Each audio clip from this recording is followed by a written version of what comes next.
Dear Heart, kung ano ang saya ko sa gabi ng despedida, siya namang iyak ko nang papasok na ako sa departure area sa NAIA, Kinamakalawahan. Parang gusto kong pagsisihan ang desisyong umalis sa Pilipinas, lumayo sa aming bayan, sa mga bagay, mga lugar, mga tao na pamilyar sa akin. Middle of May, nang bumiyahe si Weng sa Hong Kong ang stopover niya. Ilang oras lang naman iyon.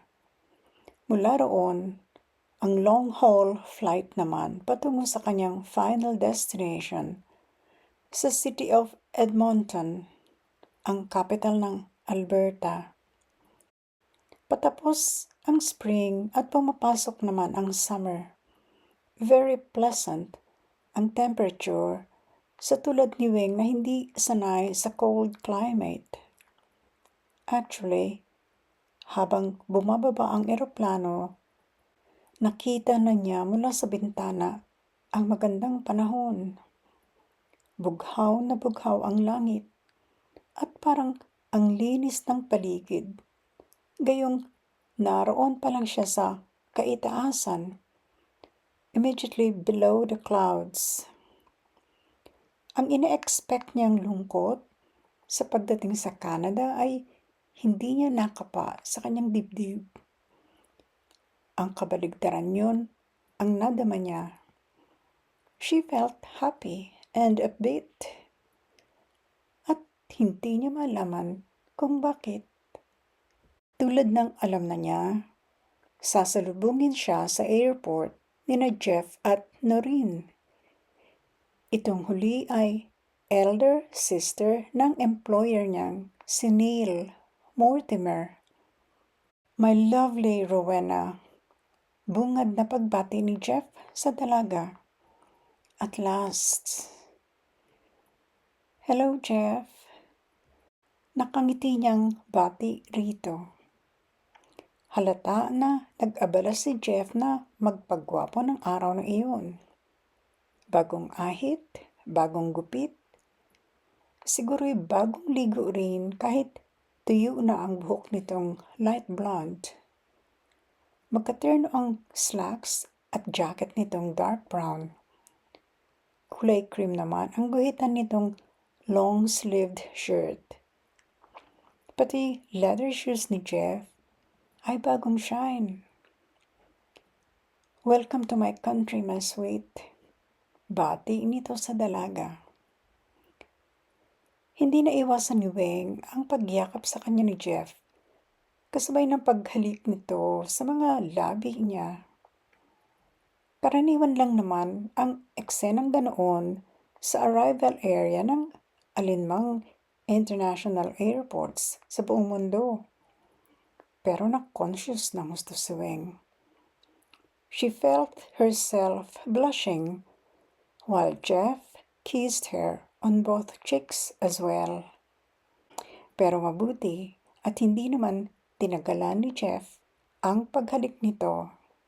Hinawakan siya nito sa magkabilang balikat at kaswal siyang tiningnan mula ulo hanggang paa. You look so pretty, Rowena. Nito sa kanya. At hindi naman nagsisinungaling si Jeff. Alam ni Weng na she's looking her best. Kahit tinanggihan niya ang kanyang ate Sally, napadalhan siya niyon mula sa Italy ng ilang pirasong magagandang damit para baunin sa Canada. Hindi niya inintindi ang kapatid. Ayaw niya kasing madagdagan ang gastos niyon. Tamang-tama naman, may Pilipinang kaibigan ng ate niya sa Milan na nagbakasyon sa Pilipinas. Ipinadala ng ate niya sa kaibigan ang mga damit para kay Weng. Suot ng dalaga ang ternong skirt and jacket na made in Italy. Royal blue ang kulay niyon at ang panloob niyang silk blouse ay kulay puti na may mumunting floral prints na baby blue naman. Nakalugay ang lampas balikat niyang buhok. Silver ang mga alahas niya. Hoop earrings, brooch, bangle, pati wristwatch niya at sinsing na ang tampok ay kanyang birthstone. Bahagyang-bahagya lang ang kanyang makeup na niretouch niya 10 minutes bago maglanding ang sinasakyang eroplano. Yes, my Rowena, you look so pretty. Ulit ni Jeff sa tinig na puno ng paghanga. Noon tumikhim ang babaeng nakamasid lang sa kanilang dalawa at sabi nito kay Jeff, I hate to intrude, but we're running late, Jeff. The kids have to be picked up soon. Tumawa lang si Jeff. Halatang hindi natigatig sa bahagyang talim sa tinig ng kasama. Pinagkilala nito ang dalawang babae. Nito, Rowena, she is Noreen Mortimer, as you might have guessed. I know you have spoken on the phone quite a number of times.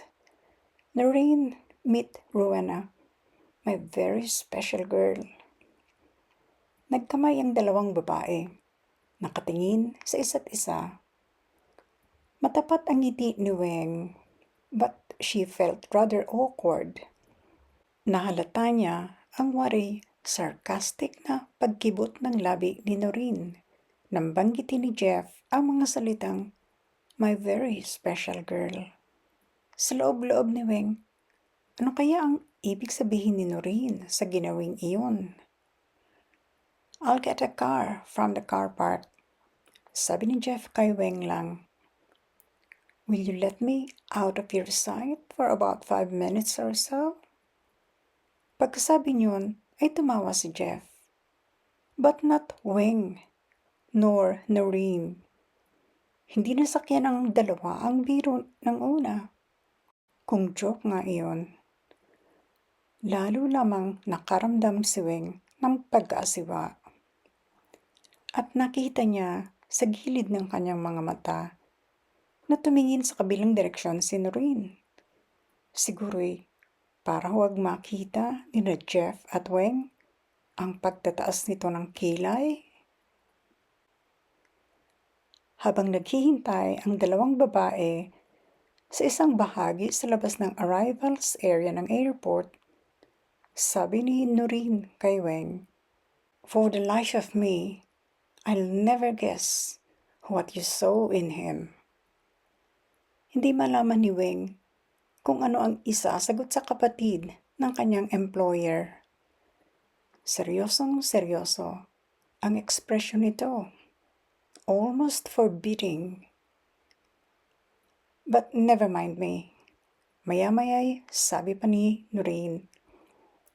Well, at least he provided Neil with a reasonable solution with regards to permanent care for his kids. For that, I am grateful to Jeff. Sa mga overseas calls ni Noreen sa kanya, gayon din si Jeff. Aware si Weng na magbayaw sina Jeff at Neil. Yun nga lang, mahigit 4 na taon nang divorced si Neil sa ex-wife nitong si Pamela, na kapatid naman ni Jeff. May asawa na uli si Pamela at nakatira sa Ontario.